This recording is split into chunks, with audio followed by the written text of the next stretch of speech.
70% of our planet is covered by water. Scientists are not aware of any other planet that has liquid water. Do you think it's possible that the Earth was ever totally covered by water? Hello, I'm Ed Van Gennep, President of the Museum of Natural Science and History. We are working to build WOW, nature's world of wonder. The Earth was completely underwater in the past. I will share some of the evidence indicating this and the implications of how a global flood would affect the world today and our understanding through science of the world. The Flood Motion Simulator at the museum will allow our guests to experience a simulation of what it would like to go through the flood, see the events that would transpire, and observe firsthand the dramatic impact that a global flood would have on our planet as it destroyed all life and all civilizations about 4,500 years ago. The simulator will let visitors see the world from below the sea, on land, and from above, using state-of-the-art 4D video and audio effects. This will allow visitors to observe both the biblical and the scientific accounts of the catastrophic event thousands of years ago.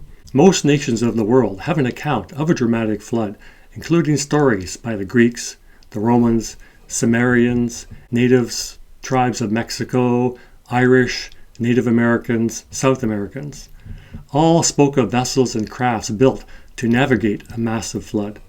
This diversity emphasizes the worldwide impact of the flood and reinforces the events recorded in the Bible of Noah creating an ark, a vessel, to save the animals and mankind from the global flood that was initiated by God. We can learn a great deal about the Earth's physical changes as a result of the flood. This includes geological evidence of the flood as seen in the Grand Canyon in the United States and other evidence all over the world. Evidence indicates the Grand Canyon was formed very fast by a huge amount of water flowing from east to west across the continent of the United States. It did not form slowly over long periods of time by the Colorado River that now flows through the bottom. Some ask, where is all that water gone if it covered the whole surface of the Earth?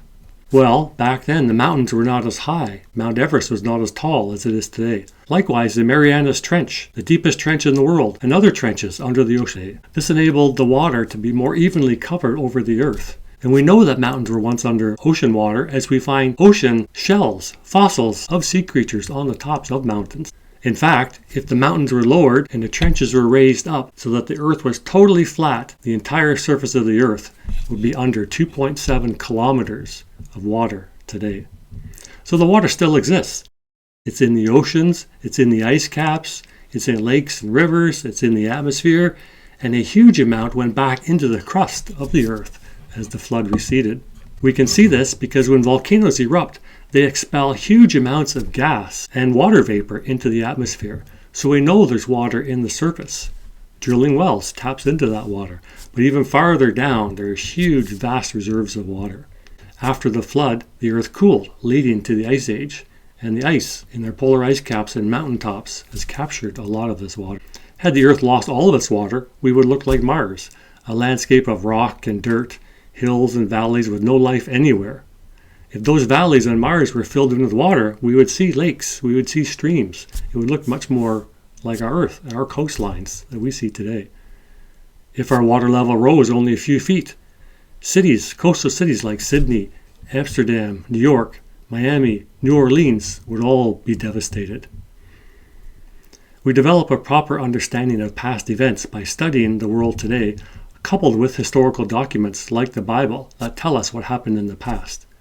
Without the Bible, the only eyewitness account of past events, we cannot truly know what really happened and why the world geology is as it is today. The Bible says, I quote, "Then the flood came upon the earth for 40 days, and the water increased and lifted up the ark, so that it rose above the earth. The water prevailed and greatly increased upon the earth, and the ark floated on the surface of the water. The water prevailed more and more upon the earth, so that all the high mountains everywhere under the heavens were covered. The water prevailed for 22 feet higher, and the mountains were covered. All flesh that moved on the earth perished. Birds, cattle, beasts, the swarming things that swarm on the earth, and all mankind. Of all that was on dry land, all in whose nostrils was the breath of the Spirit of life, died. Thus God blotted out every living thing that was upon the land, from man to animals to creeping things to the birds of the sky, and they were blotted out from the earth, and only Noah was left, together with those that were with him in the ark." End quote. Although the Earth was continually undergoing changes, whether influenced by mankind or not, these changes are minuscule compared to the past global flood.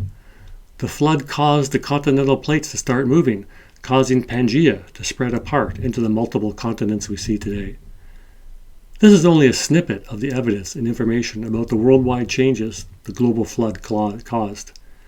The museum contains much more evidence, enabling people to see the science and decide for themselves what to believe.